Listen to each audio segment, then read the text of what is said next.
Okay guys, oh look. This is what Noel is doing. Tignan niyo naman po nangyari. Pinutol niya ang mga ano. Pero ang daming beans.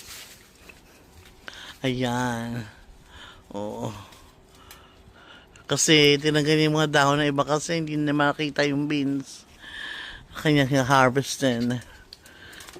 Ayan. Oh. Tapos ang sili ready na for harvest. Look at that. Ang dami nila. Grabe. Grabe pa, ang daming sili oh. Hitik na hitik sa bunga hanggang ilalim. Tingnan nyo naman. Kasi yan yung old ano eh. Grabe, grabe oh.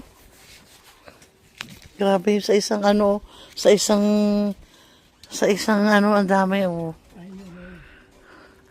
Ang dami niya. Yan, sa Huwebes pagpunta ng pamangkin ko, mangunguha yun. Daming sili. And here, cherry tomatoes. Yan, ang dami. Kita sa ilalim. Yan po.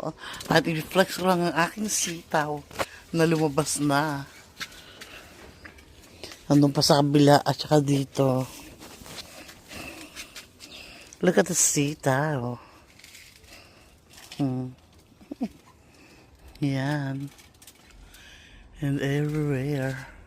Sitaw and may pangpakbit na ako. And ang palaya is ready to. Diba? Ang talong na lang, namumulaklak pa. Yan. Yan po. Yan ang kamatis. Malalaki na rin. At ang pipino. Ayan, ang dahil bulaklak. Medyo parang late, ano yung late bloomers ang aking mga pipino. Diba? Nakakatuwa. Ang sili talaga. Grabe, ang dami. Oh. Grabe yung sili hanggang ilalim. Grabe, oh. Hanggang dun sa loob. Hanggang dito.